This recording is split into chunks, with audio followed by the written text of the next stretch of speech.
milyong Pilipino ay kabataan at 40% nito ay out of school o walang trabaho. Ang good news, may mga kabataang gumagawa ng paraan para mabago ang sitwasyon. Pumunta kami sa Marbel, South Cotabato para makilala ang kahanga-hangang grupo ng kabataan.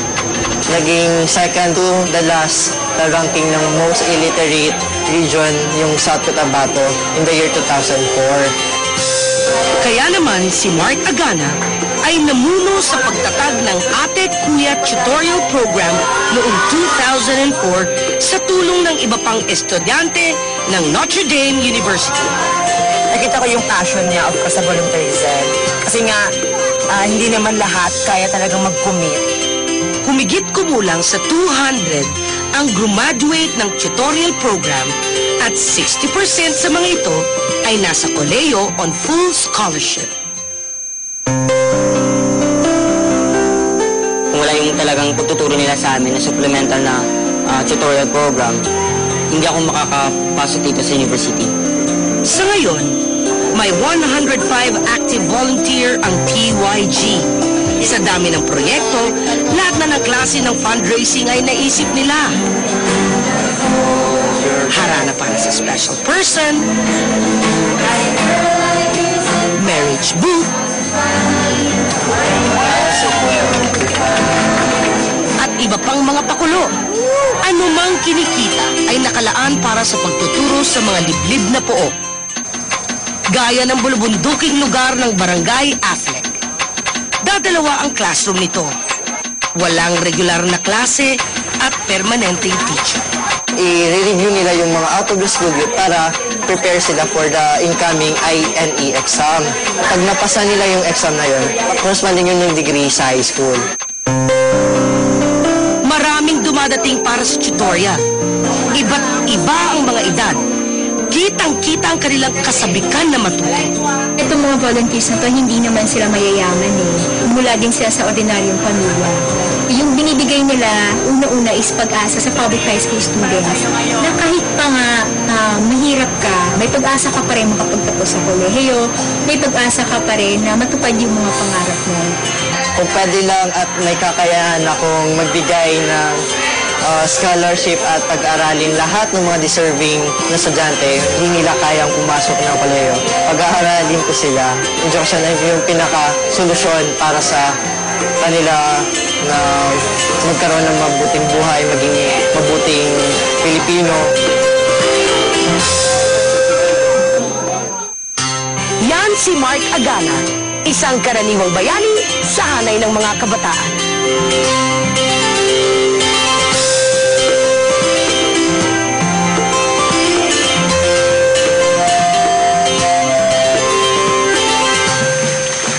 Tutor na nagsilbing tulay sa katuparan ng pangarap ng mga nakababata niyang kababayan. Isang tunay na kuya, si Mark Agana.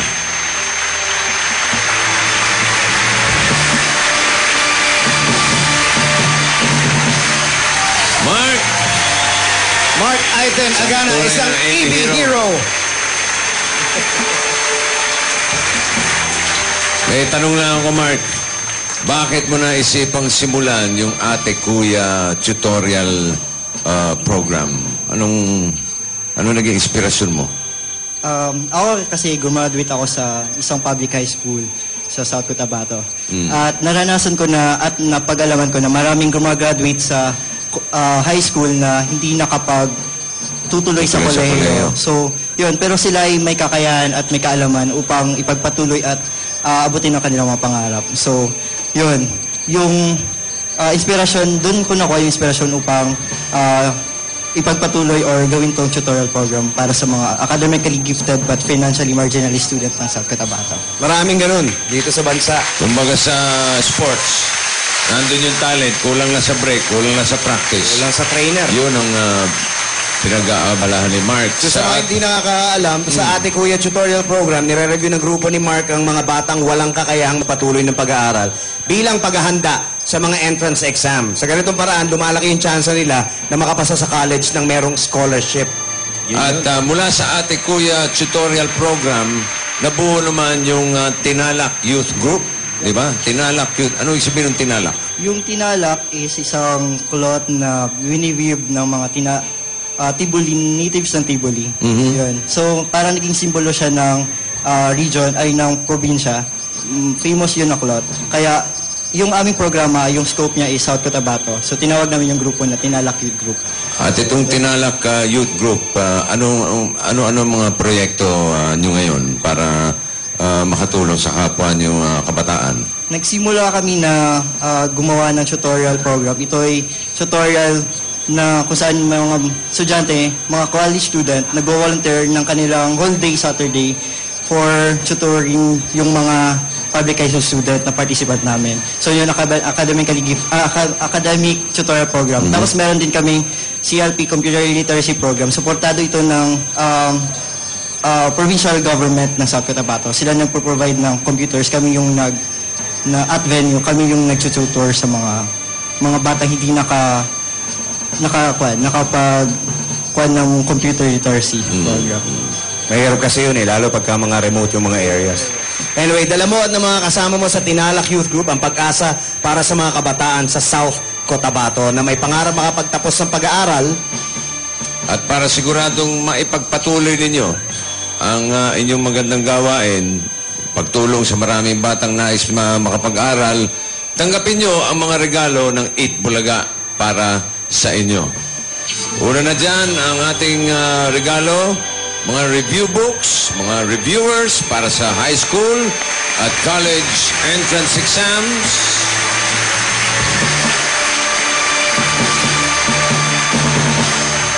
Samahan na rin natin ang mga review supplies, mga bond papers, pencils, notebooks, pad papers, kumpletong volume ng encyclopedia. Very useful yan. Na sinulat ni Jimmy Santos. Hindi. Dala pala, dala ni Jimmy Santos. Mahirap yung sinulat. Mga volume ng encyclopedia. Hindi, kamali lang, dala. Ayan, ayan. Ayan, Sa encyclopedia. Dala-dala niya yan eh. Kay Anjo. Ayun, Anjo. Ayun, ito pala eh. Pinwesto niya na dyan Si at Anjo pala may dala eh. inila mataas. Wow!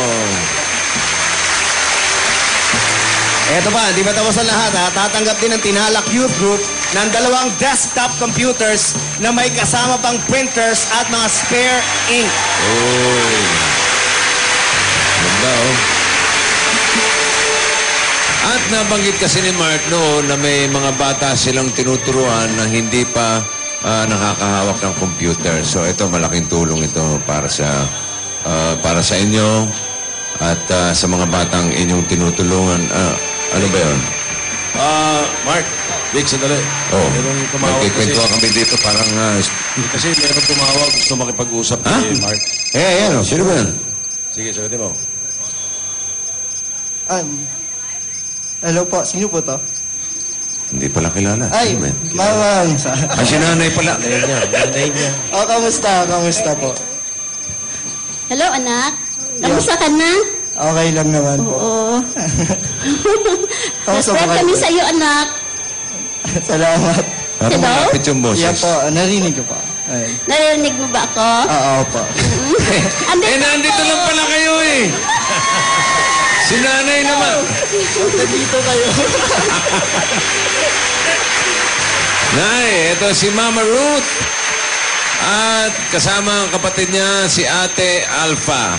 Alam niyo kasi si Mark, medyo busy-busyhan to ngayon. Matagal silang hindi nagkikita ng kanyang mama at ng kanyang ate. Nagaling pa ng South Cotabato.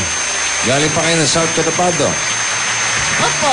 Meron po kayong nais sabihin kay Mark. Mama Ruth. Mayroon. Mark, proud kami sa iyo kasi kahit pinapagalitan ka ng papa mo na gabi-gabi ka na mag-uwi, hindi namin alam na ganito pala ang ginagawa mo. Kaya, Mark, proud na talaga kami sa iyo. Love you. Ikaw ate, ano ba yung...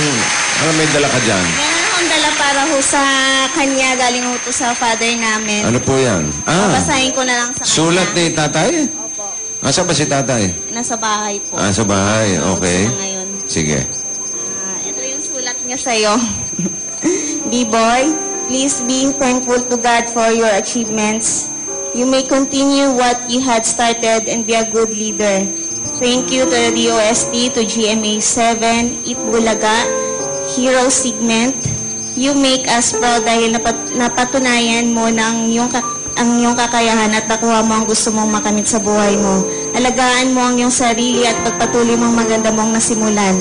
Ako'y naniniwala sa iyo. I am very proud of you, B-Boy. God bless and more power. Love you, Papang. Kumpletuhin na natin. Teka nga pala. Kasi yung cellphone na ginamit mo, saka yung cellphone na ginamit ni mama mo, may load na yan, may SIM card na rin yan, may kasama pang mga t-shirt, binibigay ng Globe sa inyo. Para mas madali ang komunikasyon nyo. Tawagan lang. Tawagan lang. Ayan. Yeah, kompleto yan. Isang katutak na mga load. Okay, maraming salamat sa Globe. Mark, meron ka bang... Na sobrang tuwa at na-sorpresa na hindi ko inakala na pupunta sila dito galing sa South Cotabato. Hindi ko talaga alam. Sobrang masaya at nagpapasalamat ako sa Itbulaga. At gusto ko na din kunin ang opportunity na to upang pasalamatan ang lahat ng volunteers ng Tinalak Youth Group sa South Cotabato. At lahat ng sumuporta sa aming programa, sa mga Jesuits volunteers of the Philippines, si Ate Aya, Kuya Benjo, at mga volunteers, Ate Ria, lahat ng volunteers sa Tinalak Youth Group. TUSP, mga kasama ko po, ang mga volunteers sa Tinalak Youth Group na nandito sa Manila. Mga volunteers. Dati kasi Sila. volunteers. Ayun. At lahat-lahat po, salamat. Salamat. Mama Ruth, thank you. Ate Alpa, Mark, ang mga tulad mo ay patunay na bata man o matanda ay may kakayanang tumulong sa kapwa. Hanggat nananatiling may puwang ang kabutihan sa ating puso, maaari tayong maging isang EB hero. Sa tulong ng Neozep, Alaksan FR, Tiki Tiki, Bear Brand Sterilized, Nestle Ice Cream, Sorbetes, Sunsilk Shampoo, Samurai Energy Drink, at Rebisco Sandwich, patuloy pang hanapin ng Itbulaga ang mga heroes ng ating bansa. Buhay si Mark!